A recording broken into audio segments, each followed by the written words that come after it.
Bismillahirrahmanirrahim. I am your physics teacher Shazia. Now we will continue chapter number 7, oscillation. What is the simple harmonic motion?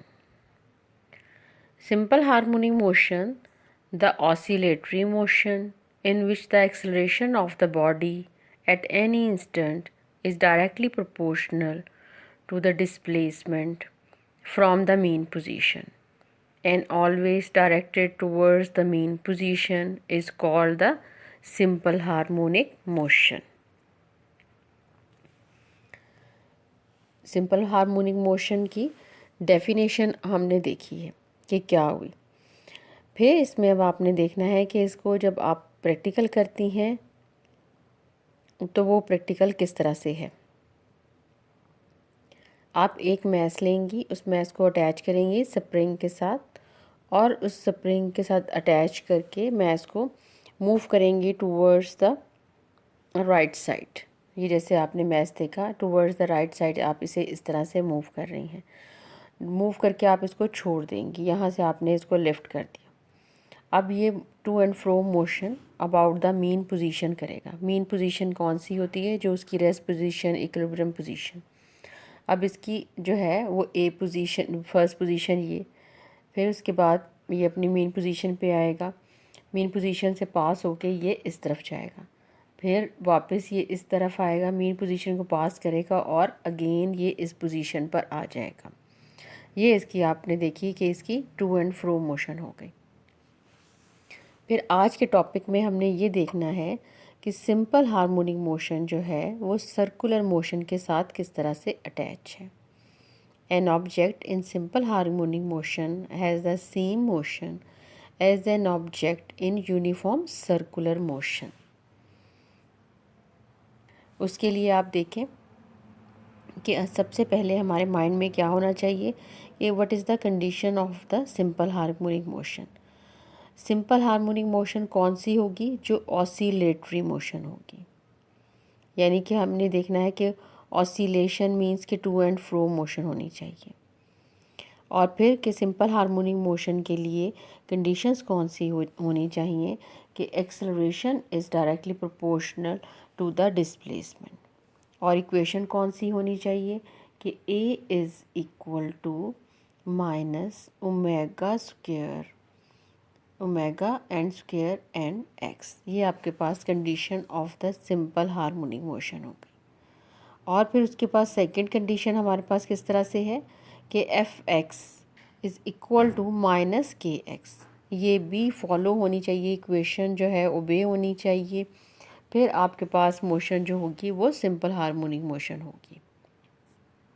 अब इसमें आप देख लें कि अगर स्प्रिंग जो है एक मैस को अटैच कर दें, बॉल को अटैच कर दें और उसको स्प्रिंग के साथ अटैच करके उसको डाउनवर्ड डायरेक्शन में, वर्टिकली डाउनवर्ड डायरेक्शन में मूव करें और उसको लिफ्ट कर दें, तो वो उसकी मोशन किस तरह से होगी? वो इस तरह से मूव कर रहा है। ये आपको उसने डिफरेंट मोशंस जो हैं वो उसकी दिखा दी हैं कि मैस ले लें, बॉल ले लें, और उसकी मोशन के साथ साथ आप देखें कि किस तरह से वेव जो है वो जनरेट हो रही है। इसमें आपको एम्पलीट्यूड के मैक्सिमम एम्पलीट्यूड कहाँ है, विद द टाइम पीरियड के टाइम के साथ टाइम चेंज हो रहा है तो अप एंड डाउनवर्ड मोशन उसकी आ रही है। और एक हमारे पास वेव भी आ गई। और ये वेव किस तरह से अटैच है? अब उसने कहा कि अगर आप एक पार्टिकल लें, मोशन ऑफ द पार्टिकल हमने देखनी है with the vertical. Motion of the particle vertical किस तरह से देखेंगे? इसको अटैच करेंगे विद द स्प्रिंग। यहाँ पे हमने एक स्प्रिंग ले लिया और उस स्प्रिंग के साथ हमने मैस को अटैच कर दिया। ये आपने इसके साथ इसको अटैच कर दिया और यहाँ पे लिफ्ट कर दिया। यही हमने इसको देखा था। अगर आप यही एग्जांपल अलॉन्ग एक्स एक्सिस लेना चाहती हैं तो हम ये देखें, ये अलॉन्ग एक्स एक्सिस की ये एग्जांपल है। अब जो particle, consider a particle which is moving into the circular path. First position of the particle इस आपके पास ये हो गई। अब पार्टिकल मूव कर रहा है इस साइड पे। अब पार्टिकल जब मूव करता है, जैसे ही पार्टिकल मूव करता है तो वो एक यूनिफॉर्म मोशन लेगा, यूनिफॉर्म सर्कुलर मोशन लेगा। ये यूनिफॉर्म सर्कुलर मोशन जो है वो पीरियोडिक मोशन है, मगर ज़रूरी नहीं कि ये सिंपल हार्मोनिक मोशन हो। इसे प्रूव करने के लिए कि ये सिंपल हार्मोनिक मोशन है, तो हम प्रूव करेंगे कि along the diameter the projection of the particle of the point P जो हम उसको कंसिडर कर रहे हैं कि पॉइंट पी जो है वो एक जो है वो हमने इसका एक पॉइंट ले लिया कि ये पॉइंट पी है, जहाँ से उसने अपनी पार्टिकल ने अपना प्रोजेक्शन जो है वो पार्टिकल ने अपनी मोशन स्टार्ट की और उसका प्रोजेक्शन हमें मिल रहा है इस डायामीटर पर। तो वो प्रोजेक्शन का मोशन, जो प्रोजेक्शन की जो मोशन होगी वो सिंपल हार्मोनिक मोशन होगी। अब आपने देखना कि ये इसकी फर्स्ट पोजीशन, अब प्रोजेक्शन इसका पार्टिकल पॉइंट पी, इसकी ये पोजीशन, फिर पार्टिकल यहाँ पे है और फिर उसका प्रोजेक्शन यहाँ पे, पार्टिकल इस जगह पे और उसका प्रोजेक्शन इस जगह पे। अब पार्टिकल इस जगह पे आ गया और जैसे ही पार्टिकल इस पॉइंट पे आता है तो अब इसका प्रोजेक्शन फिर इस पॉइंट पे। अब पार्टिकल इस पॉइंट पे है तो प्रोजेक्शन इस पॉइंट पे, पार्टिकल इस पॉइंट पे, प्रोजेक्शन इस पॉइंट पे। तो आप ये देख रही हैं कि हमें जैसे जैसे जो है वो पार्टिकल सर्कुलर मोशन में मूव कर रहा है, उसका प्रोजेक्शन जो है अलोंग द डायामीटर मूव कर रहा है। आपकी बुक में ये डायामीटर जो है अलोंग द DE लिया हुआ है, उससे रिप्रेजेंट किया हुआ है। अब इसकी आपको मिलेंगी 4 डायग्राम्स। 4 डायग्राम से हमें ये बहुत ही क्लियरली समझ आ जाएगा कि ये किस तरह से ये एग्जांपल है। ये आपके पास हो गई फर्स्ट डायग्राम। इसमें आप देख लें कि फर्स्ट डायग्राम में इन्होंने इसको मेंशन किया है when the x is equal to 0। अब when x is equal to 0 ये आपको उसने मोशन दे दी, x is equal to -a, x equal to +a और डिफरेंट उसकी पोजीशंस दे दी। अब इसमें ये उसकी फ़र्स्ट पोजीशन आ गई। अब इसकी सेकंड डायग्राम देखें, ये वाली डायग्राम देखें कि अब पार्टिकल जो है वो यहाँ पे है, उसने एक एंगल बना लिया है which is equal to the theta, और ये एंगल कितने टाइम में होगा, angle is equal to in time the t। अब आप ये देखें कि फ़र्स्ट पोजीशन ये थी when the t is equal to 0 और ये पॉइंट है when the t is equal to t, और ये आपके पास इसकी वैल्यू आ गई और angular velocity of the particle which is equal to the omega, then theta is equal to the omega t। अब इसमें ये आपने देखा कि इसकी डायग्राम आपने देख ली कि ये डायग्राम आ गई। अब इसकी देख लें आप कि इसकी पोजीशंस किस तरह से चेंज हो रही हैं पार्टिकल P की। जैसे जैसे इसकी पोजीशन चेंज होगी वैसे वैसे प्रोजेक्शन भी अपनी पोजीशन चेंज कर लेगा। ये इसकी अब पोजीशन ये इस तरह से हो गई। आप डायग्राम C देखें कि अब ये बिल्कुल ही वर्टिकल पोजीशन में आ गया है 90 के एंगल पे, और फिर वो 90 के एंगल को क्रॉस करके ये अपनी पोजीशन चेंज कर रहा है in the fourth diagram.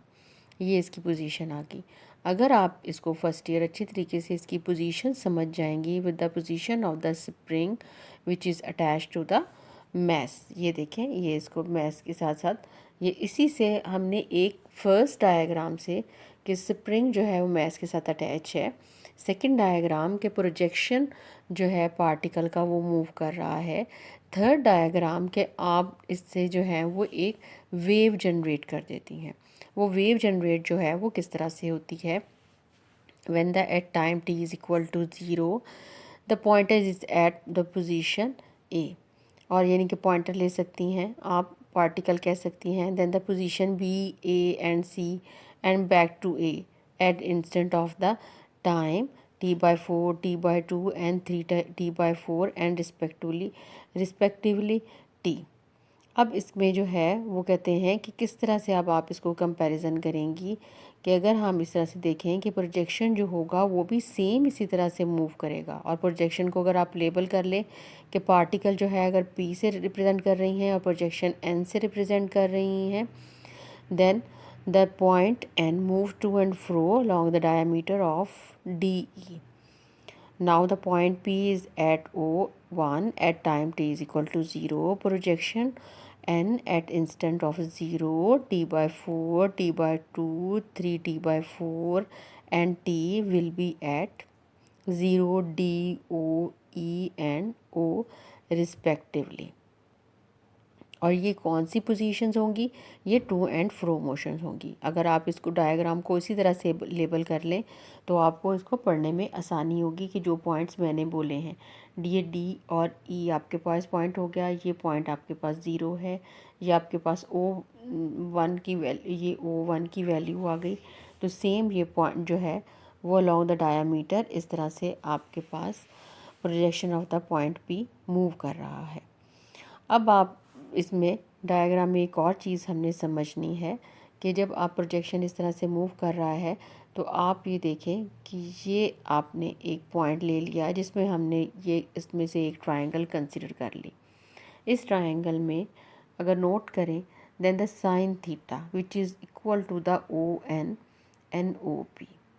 Sign theta को देख लें कि ON और OP की वैल्यू आपके पास किस तरह से आएगी। ON ये देखें, ये प्रोजेक्शन इसका आया, इसको लेबल कर लें N की वैल्यू के वो इक्वल, ये आपके पास O की वैल्यू आ गई OP, ये पॉइंट आपके पास ये P के इक्वल है, which is equal to the sine theta की वैल्यू आई। देन इक्वेशन आपके पास आई कि ON divided by OP is equal to sine theta,